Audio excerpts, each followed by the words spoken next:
Hi, everybody. I'm Jim Rohn. What a pleasure it is for me to come and visit with you for just a few minutes here today. Tell you briefly a little bit about my story and share some ideas that might be beneficial.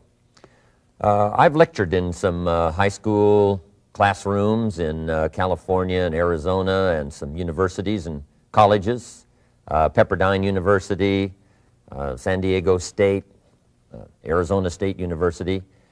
And so I've had a chance to talk to kids that are interested in themselves and interested in their future, interested in America, interested in what they can do with their lives, and listening to stories that might be beneficial. And I don't have a chance to, visit all of the schools and universities around the world, so this is a great chance for me by video to have a chance to tell you my story.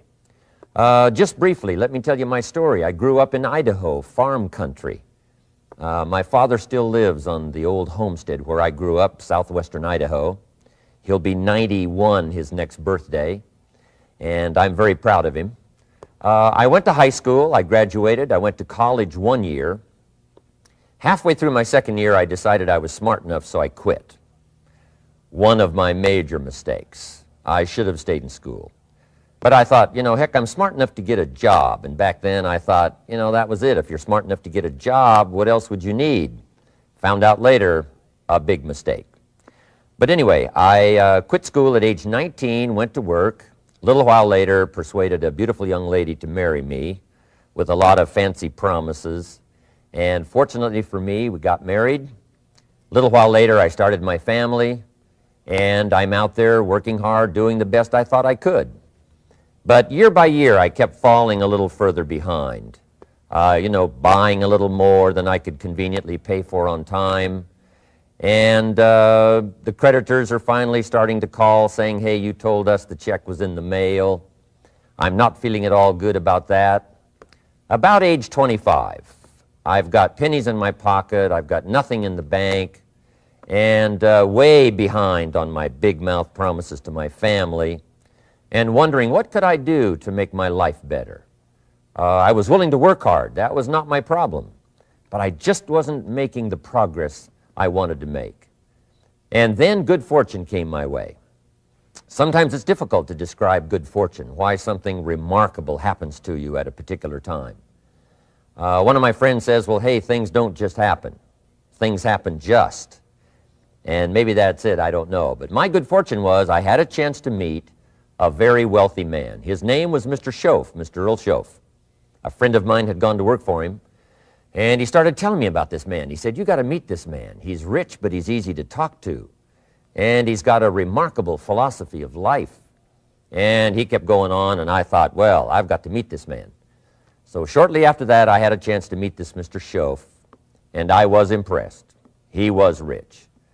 He was easy to talk to. Within a few minutes, I was dazzled. And I said to myself, I would give anything if I could be like that, rich and easy to talk to. What would it take? And then I thought, if I could just get around somebody like him, and if he would teach me and coach me, I would do it all. And that was my good fortune. A few months later, this wealthy man, Mr. Schoaf, hired me and gave me a job, and I went to work for him, and I spent the next 5 years in his employ. And then, unfortunately, at age 49, he died. But I got to spend 5 years with this remarkable man, his last 5 years of his life, and the first 5 years of my new life. And my dream came true during that 5-year period. This man took the time to teach me and coach me. He taught me the books to read. He taught me the disciplines, and he taught me the skills. And he taught me the changes to make in my language and personality. And the things he shared with me during that 5 years changed my whole life. Changed my income, changed my bank account, changed my future. I've never been the same. By the time I was 31 years old, I was a millionaire. So he taught me economics as well.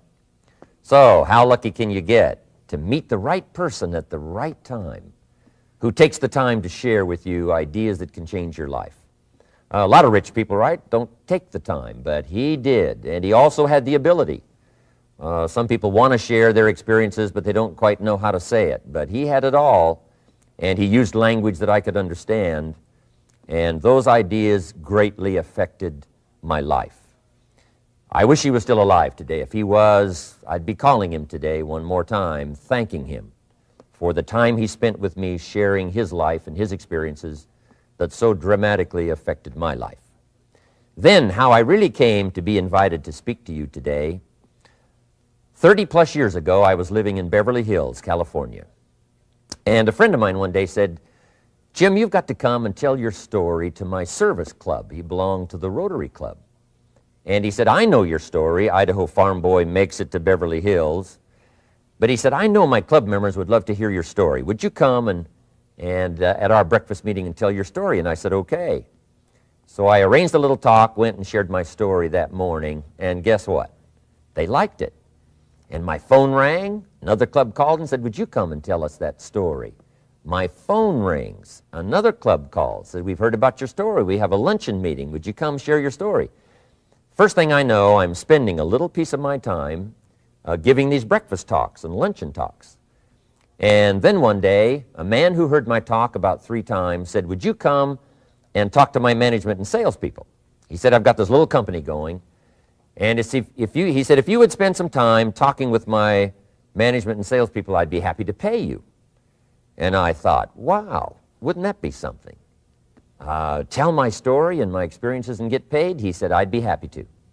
Little did I know, that was the beginning of a whole new, brand new adventure for me in sharing my story in speeches and talks and seminars and lectures. And now this business, it's become one of my most flourishing enterprises, takes me around the world. I went to many countries just this year, had my largest audience early this year in Spain, 12,000 people, 10 different languages being translated at the same time, the whole audience with the earphones on. It's interesting when you lecture with multi-languages. You know, when you hit the punchline, you know, the Spanish laugh first, and then the French get it, and then finally the Italians get it, and last the Germans finally get it. And then I say, "Hey, the Germans finally got it, I guess we can continue." You know, some languages take longer to translate than other languages. But what an exciting adventure for me. I was in Israel this year. I lectured in France, my first trip to Prague, Czechoslovakia, Lisbon, Portugal. Last year I was in London lecturing. Happened to be there the same night Pavarotti was singing in London. So, a big dilemma for the people in London. Shall we go see Jim Rohn or shall we go listen to Pavarotti? Well, I must admit he had more people than I did, like 150,000 more. He did a free concert in Hyde Park, and they expected 250,000, but only 150,000 showed up because it rained. And they all got soaked from Prince Charles on down, but they sat in the rain and listened to Pavarotti. I would have been happy that evening, right, to cancel my seminar and go sit in the rain and listen to Pavarotti. Anyway, he and I have agreed now not to appear in the same city on the same day anymore. Not really, but how exciting for me to be able to travel all around the world and share my story. And then especially to have this chance today to come and visit with you. And when I get a chance to speak at a high school class or a university class, I'm always excited about it. I'm limited in time, so I wanted to use this way to come and share my story with you and some ideas that might be helpful in your career for the future, in your now busy life as a student, and then wherever you find yourself in the years to come. Some of the things I'm going to share with you, I want you to remember for a long, long time, because the ideas I want to translate for you drastically affected my life. And if I can share now and affect your life, and you write me a letter or tell me in person someday, "Mr. Rohn, I listened to your video and I watched it carefully, and sure enough, some of the ideas that you shared greatly affected me, and here's what's happened to my bank account, here's what happened to me in school, here's what's happening to my future," that'll give me great, great satisfaction. So the man who shared with me ideas that changed my life, I want to share with you 3 of those basic subjects.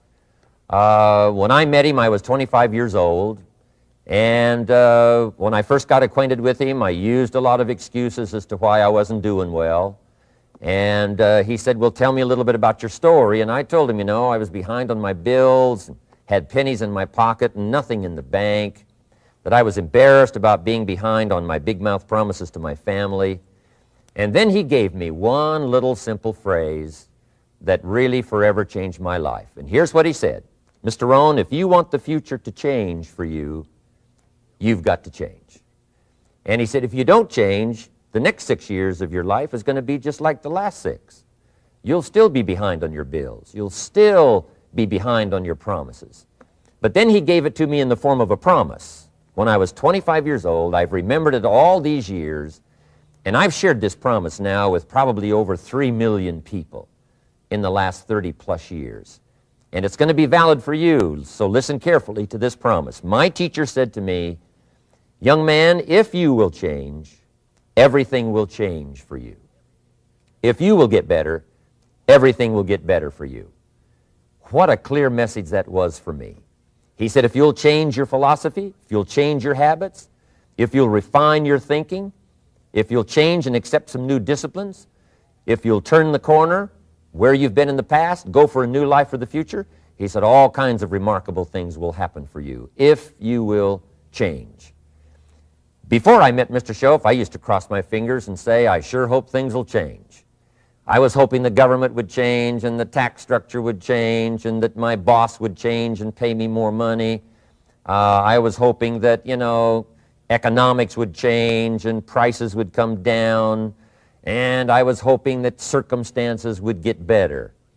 And then I discovered from my teacher that those things are going to continue the same. In fact, all of those things that happen to us is kind of like the wind that blows. And the wind blows on us all. In fact, in America especially, the last 6,500 years of recorded history, we've got probably the most favorable wind that's ever blown. Economics and circumstances, living in a free country, democracy and freedom, an excellent economy. Sure, we struggle at times, but compared to the rest of the world in the last 6,500 years, we've got the best wind ever. But if you just let the wind blow, I'm telling you, it won't take you where you want to go. All of us must use this wind to take us to the dreams we've got, to the equities we want, to the money we want, to the income we want, and to all the things we want our life to have. This is where we want to go, and we've got a good wind, but we must not leave our future just to the wind, just to the economy, just to the structure of the way things are happening today. Here's what we must learn to do, and that is set a good sail. And if you'll learn to set a good sail, and that's what my teacher taught me in those early days. He said, Mr. Rohn, the wind is going to blow however it's going to blow. Politics are going to be politics, and the economy is going to be the economy. And however it turns out, that's the way it's going to be. What you must learn to do is not to wish for a better wind. That's naive. The key is to wish for the wisdom and the skills and the learning so that you can set a better sail. And so that's what I did at age 25. I went to work not on the economy. I went to work not on the community. I didn't go to work to try to change the government. I didn't go to work to try to change my boss or the company. I didn't go to work to try to change circumstances. I went to work to try to change myself. And I picked up that promise my teacher shared with me, that if I would change, my income would change. If I would change, my bank account would change. If I would change, my future would change. And sure enough, his promise came true for me.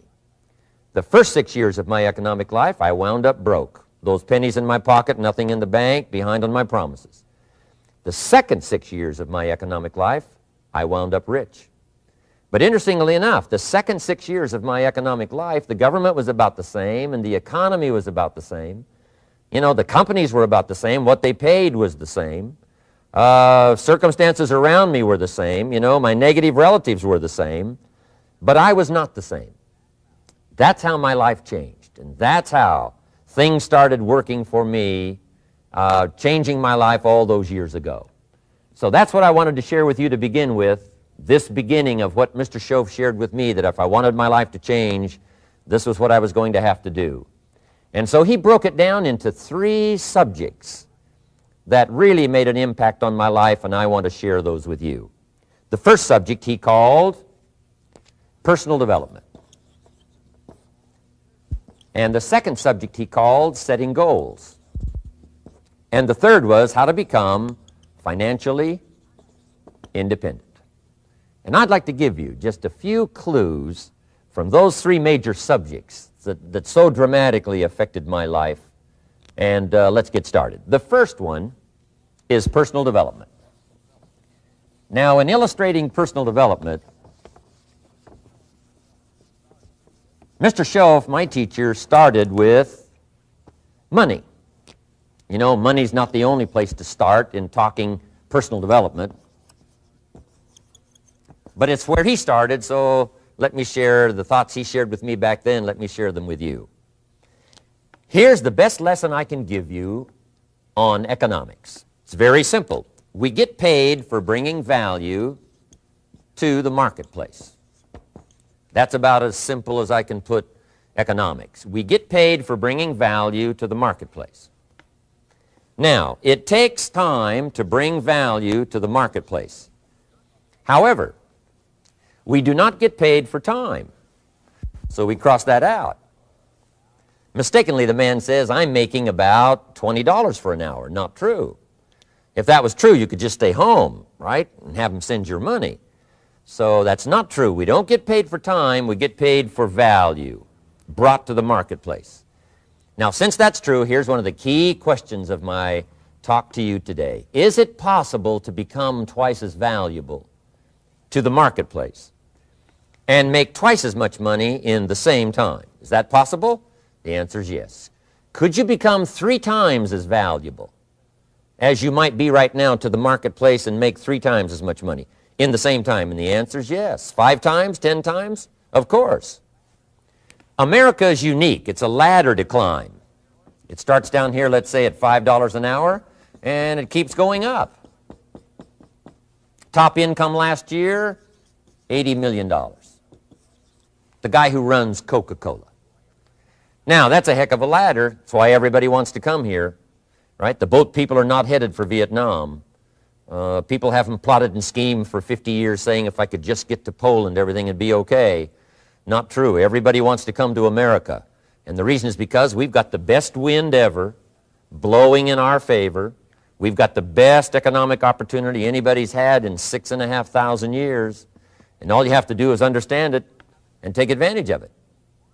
Now, there's some key questions to ask here. Why would the marketplace pay someone only $5 an hour? Very simple answer. They're not very valuable to the marketplace. Now, we must underline to the marketplace. This person might be a very valuable brother. Yes. Member of the family, valuable. Yes. Valuable member of the church, of course. Valuable citizen of the country? Yes. Valuable in the sight of God? No doubt. We're all of equal value in the sight of God. But if you're not very valuable to the marketplace, you don't get much money. You say, well, it shouldn't be that way. Well, then you got to start your own country. You know, this one's been in process for 200 years, and this is the best we've been able to come up with so far. But here's the key. You don't have to stay here. Now, there was a big debate in Congress last year that this $5 was not enough, should be 6, should be 6, should be 6. But we don't need legislation. 6 is already on this ladder. The next step up. You know, if you work for McDonald's, they'll pay you $5 an hour to take out the trash. If you whistle while you take out the trash, they'll pay you $6 an hour. So we don't need that legislation. You just need to take lessons on how to whistle. Have a good attitude.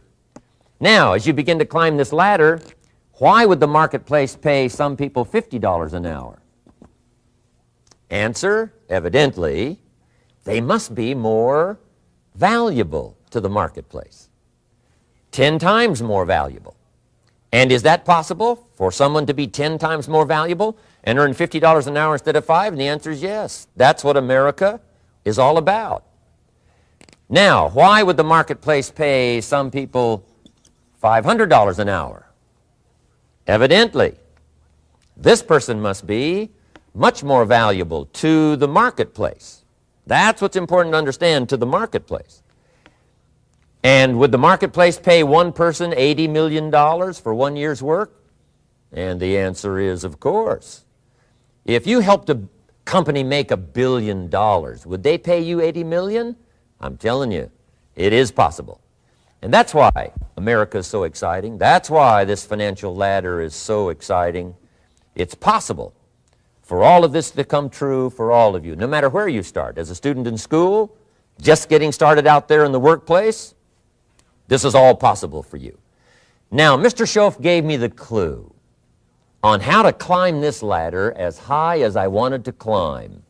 Now, we're talking primarily economics here. There's a lot of other ways to become valuable to your family, valuable to your friends, valuable to the community, valuable to the team, right? Valuable to the team effort, valuable to the concert. But here's what he said to me. In climbing this ladder economically, all you have to do is work harder on yourself than you do on your job. Once I heard that, it made sense to me. I kept hoping that everything else would change around me, found out that if I went to work on myself, worked on my skills, worked on my language, if I became better than I was each year, if I grew in skills and language and vocabulary and competence, then I would become attractive to the marketplace. Not very long ago, a company called me and said, Mr. Owen, we're expanding internationally. We'd like to have a bit of your expertise to help us. Would you give us a bit of your time? We'll add some millions to your fortune. And I said, okay. And I thought later, isn't that interesting? They would call me. Then my second thought was, of course they'd call me. Who else would they call? I can get the job done. Now, what a contrast for me, farm boy from Idaho, raised in obscurity, parents of modest means, broke when I was 25. How come I would get a telephone call and someone offer me a lot of money to help them in expanding around the world? Simple answer, evidently. Something happened to me between age 25 and where I am today. And I can tell you where it all started. From my teacher, Mr. Schoaf, who said to me, we don't have to change what's going on out there. That's the wind that's blowing. All we have to do is change what's going on in here. And now there's several ways to do that on personal development. And let me give you those ways. Here's the first one. We must learn from personal experience. Pretty simple. Learn from what happens to you. Take a look back over the last few months. Did you make some mistakes? How could you correct those for the future? Take a look back over the last year. Have you done it right or done it wrong? Let's correct it for the next year. Learn from your personal experience. Mr. Schoaf asked me when I first met him, he said, Mr. Owen, how are you doing? You've been out there now 6 years. And I said, I'm not doing very well. He said, I suggest you not do that anymore. What a simple, swift analysis to my situation. He said, if you keep doing it, the next 6 years will be like the last 6. You don't want that to happen. Let's make the changes. So learn from your personal experience. Now here's number 2, why I came to share this video experience with you today. And that, I call it OPE, other people's experiences. That's me, other people. That's your teacher, other people. That's your friends and colleagues, other people. The people you meet that can pass along to you their experiences, what's happened to them, the mistakes they made, how they corrected them, how they changed their health and changed their bank account and changed their income and changed their future. That's it, other people. Now there's 2 kinds of people to learn from. One is failures. It's too bad failures don't give seminars, right? That would be valuable. Bring your notebook, have them tell you how they lost it all and threw it all away, threw their health away and threw their friendships away and things didn't work out well. That would be valuable. But now then we must also learn from positive, people that have done well. They've got the health, and so we ask them, how did you become so healthy? They've got the skills, so we ask them, how did you become this skillful? They've got the income, so we ask them, how did you get here in such a short period of time? So now here's what's important in personal development. In learning from other people, we learn, number 1, by observation. We learn what we see. We watch people that are successful in what they do. In sports, we watch their disciplines. In business, we watch their disciplines. By observation, what we can see. The reason I created this video is something that you could see someone's experiences translated for you. Second, we learn by what we hear. I've got some of my lectures on cassette tapes, so you can take them with you wherever you go and learn by listening. Turn your car into a mobile classroom and listen. And then listen to the sermon on Sunday morning. Listen to the lectures. Listen to the teacher. Listen to someone who's got something good to say. And then number 3 is vitally important on personal development, and that is read all the books you can possibly read in your lifetime. Mr. Schoaf got me started on my library. I've got one of the better libraries. Haven't read everything in it, but I feel smarter just walking in it, my library. At least I was smart enough to buy it. Now I got to be smart enough to read it. And then, of course, I got to be smart enough to decide what's valuable and then do it. But this one is very important. Become a good reader. Some books that helped change my life. Mr. Schoaf recommended, of course, the Bible. And my parents made sure I was a pretty good scholar by the time I was 18. That's been so beneficial for me, drawing from those illustrations, reading about those stories, people who made it and people who didn't make it, and what the difference was. And then other books that helped to really change my life. One called Think and Grow Rich by Napoleon Hill. And then a book that helped me become financially independent by the time I was 31. And that book is called The Richest Man in Babylon by George Clason. And I'm going to share a little bit of that book with you when I get to financial independence today, our 3rd subject. But I started reading the books, attending the classes, making sure that I got in front of people that had something good to say. And then I started keeping a journal. One of the major things my teacher taught me was to keep a journal. He said, don't trust your memory. If you hear something good, just make a little note and write it down. Now, at first I took, notes on pieces of paper and torn off corners and backs of old envelopes. And it didn't serve me well, thrown in a drawer. Then I learned to keep a journal, a bound copy of all my notes. So I would suggest you do the same. Things that impress you, a poem that impresses you. When you attend a class, some of the ideas that impressed you, jot them down. You read something in a magazine, right? Some ideas. Take those out, put them in your journal. Keep a good journal the rest of your life. This will serve you well. My journals make up a significant portion of my own library. And if you saw my library and saw my journals, I tell you what you'd have to say. This is the library, and these are the journals of a very serious student. No wonder Mr. Rohn is invited to lecture and speak on his experiences around the world. So I want the same thing to happen to you. Value captured that you can resort to later, go back over it and review it, and let it become valuable to you. So that's my first subject, personal development. Work harder on yourself than you do on your job. Develop the skills, learn the lessons, take the classes, absorb all that is being taught to you these days. And then later on, of course, you can sort it out, what's valuable to you and how to refine it for your business and for your life and for your future. But the main thing is to get it and start this process of personal change, personal development. And let me say it one more time. If you will change, everything will change for you. You'll never be the same. You'll keep growing. As you look back on a few months, look back on a few years, you won't believe the progress you can make. Economically, your relationship with your family, your friends, and whether you're in sports or economics or whatever, I'm telling you, that whole process of committing yourself for personal change, personal value, can really make your life unique and worthwhile. Now let's cover the 2nd subject, on setting goals. Mr. Schoaf gave me some tips on setting goals that changed my life forever. And I want to share those with you.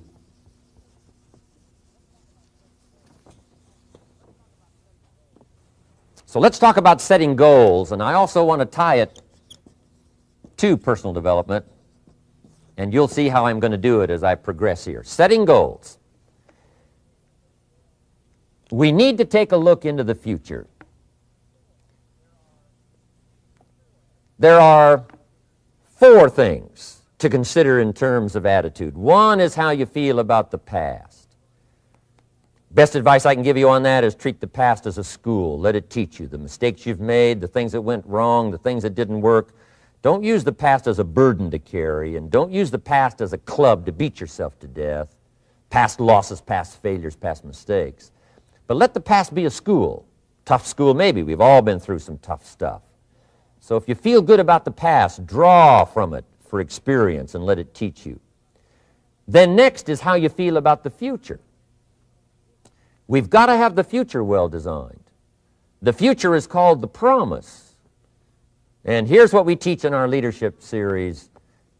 The promise of the future can be an awesome force for your own future.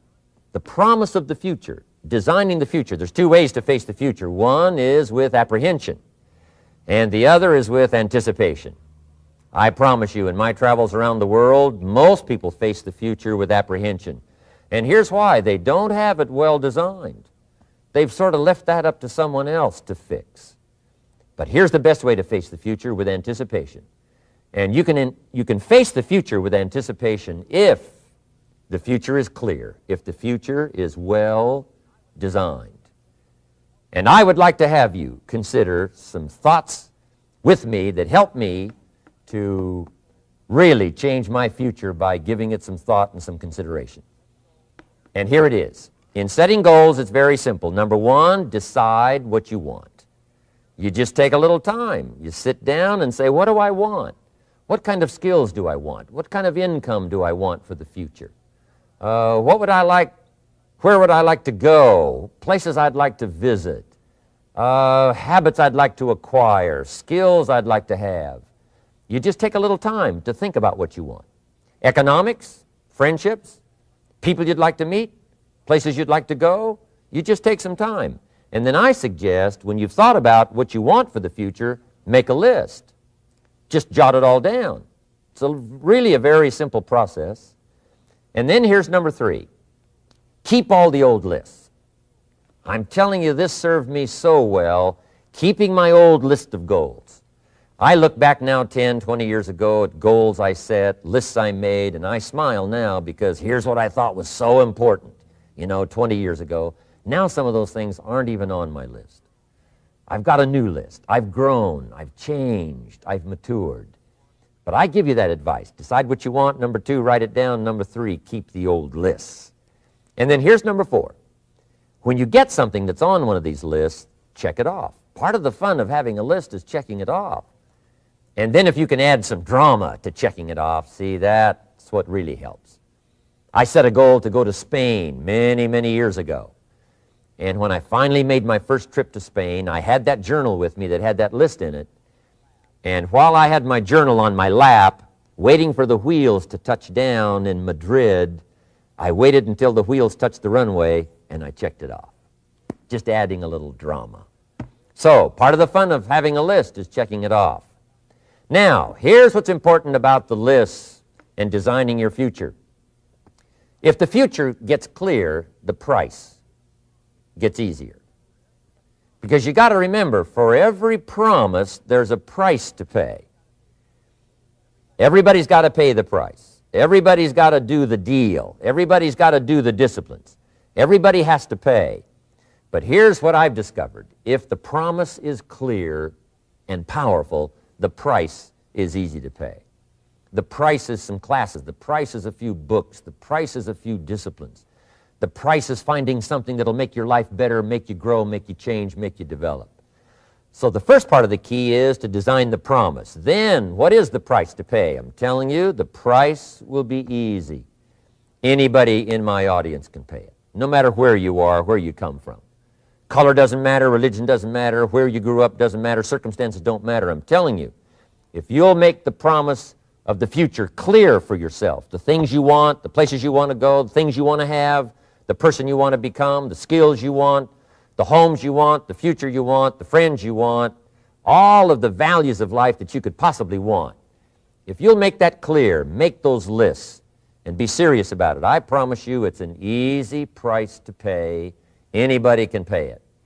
And the best advice I can give you is, if I can do it, you can do it. Farm boy from Idaho, raised in obscurity, I changed my life, turned it upside down, turned it all around, found economics, found future, found promise, and if I can do it, you can do it. So, start setting your goals and see if you can't get a better excitement going for the things you want to accomplish for the future. Now here's my third subject, and that's called financial independence. Oh, by the way, before I get to financial independence, let me cover one more point. One of the major reasons for setting goals is for what they make of you in achieving them. My teacher advised me when I first got started at age 25, he said, "Jim, why don't you set a goal to become a millionaire?" He said, "It's got a nice ring to it. You know, enough zeros to impress your accountant." And he said, "I'm here to help you. You're only 25 years old. You've been to 1 year of college. You've got a beautiful family, every reason to do it. Why don't you set a goal to become a millionaire?" And he said, "Here's why." And I thought, he doesn't need to teach me why. Wouldn't it be nice to have $1 million? He said, "No, then you'll miss it." He said, "Here's why. For what it will make of you to achieve it." I'm telling you, that statement changed my life. Set the kind of goals that will make something of you to achieve them. He said, "Now, once you become a millionaire, what's important is not the money." I thought, that's kind of strange teaching. He said, "Honest, it isn't important." He said, "You could just give the money away." Now, I did better than that. I lost it all. By the time I was 31, I was a millionaire. By the time I was 33, I was broke. And I'll tell you a little bit about that story later. But when I lost all my money, guess what? I found out Mr. Schoaf was right. What was valuable was not the money. What was valuable was what I became to earn the money. The skills I had, the knowledge I had about the marketplace, the values that I had going for me. They were more valuable than the money. And here's an important statement to remember. It's not what you get that makes you valuable. It's what you become. So part of the key here is to set the kind of goals that will make something of you. Don't set them too low so that you don't have to grow and you don't have to read and you don't have to try and you don't have to stretch. Don't set them too low. And then don't sell out. Don't go for something that's going to cost you your virtue or cost you your values or sell out your principles. There's a good middle road here to follow. Goals that will inspire, goals that will help you grow, change, develop, and become better than you are. Okay, now let's talk about financial independence. How to become rich by 40, 35 if you're extra bright, much sooner if you find an opportunity like I did. Let me show you how I did it. Financial independence. First of all, I like the phrase financial independence. Some people are a little bit concerned about using the word becoming rich or becoming wealthy, and I can understand that. I struggled a little bit with this. Is it okay to go for becoming rich, go for becoming wealthy? And maybe that's a bit too strong a word or strong a term. So here's what I've come up with that I think is comfortable for me, and that is how to become financially independent. I think it's every person's heritage here, especially in America, to become financially independent. Now, let me give you my definition of financial independence. Financial independence is the ability to live from the income of your own personal resources. Financial independence. Now, it depends on how you want to live. If you need $2,000, $3,000 a month, if you need $4,000 or $5,000 a month, if you need $10,000 a month, some people may need, $100,000 a month. But whatever you would need to live, and you could earn that living from the income of your own personal resources, that's what I call financial freedom, financial independence. And let me show you how to acquire it. If you start at age 15, between ages 15 and 35 is 20 years, and in my personal opinion, based on my own studies and my own experience, 20 years, in my opinion, is enough time to become financially independent. If you're not, you don't live in the wrong country. Probably what's happened is you have the wrong plan. And it's easy to be a nice person with the wrong plan. I found that when I was 25 years old. I was broke at age 25, and I was a nice guy. You would have liked me. But I'm telling you, my plans up until then, especially my financial plan, left me broke.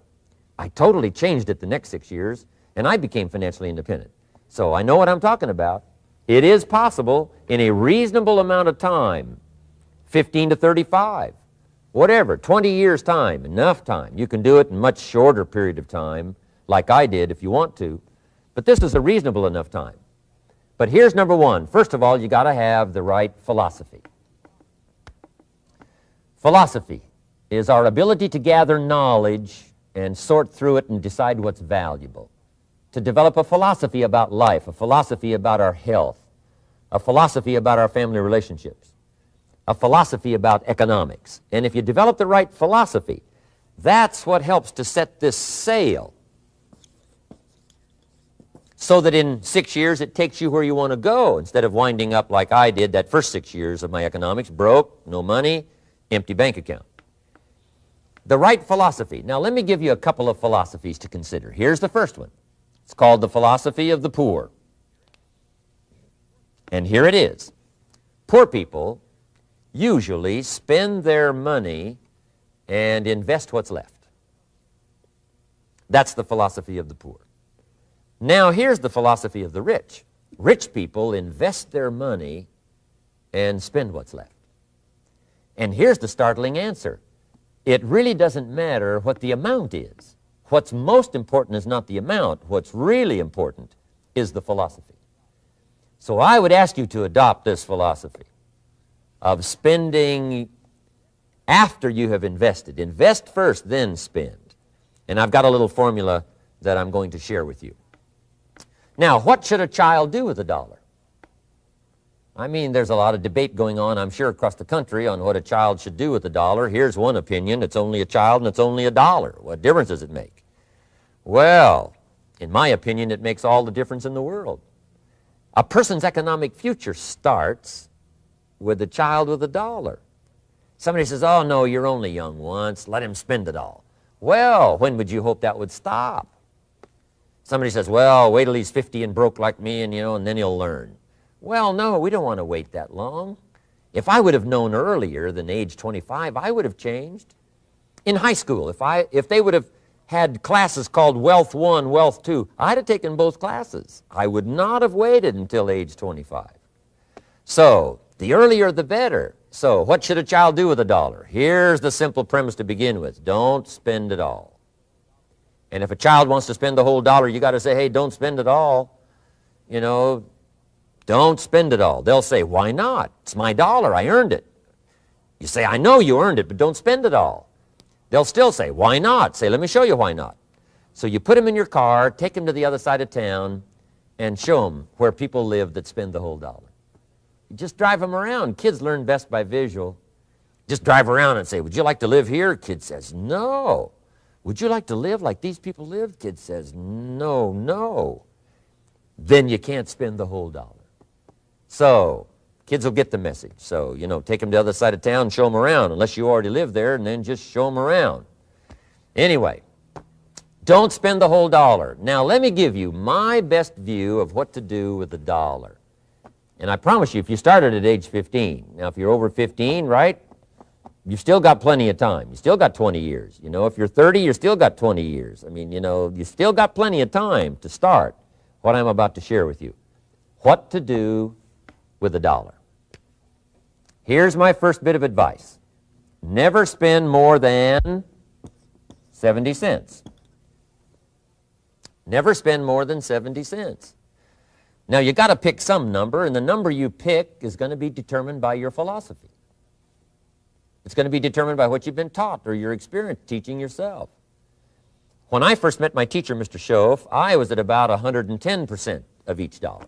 I'm down at budget finance, hawking my furniture and my car one more time.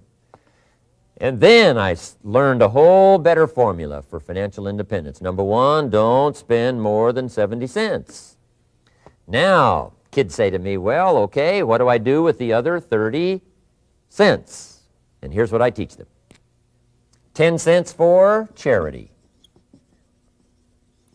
Charity or church, or helping people that can't help themselves. 10 cents to support worthy projects. Projects that you feel good about. 10 cents out of every dollar. It's called being generous with part of what you've taken out of society. Now, in my opinion, nothing teaches us character better than generosity. No class, no teacher, no book teaches character better than generosity.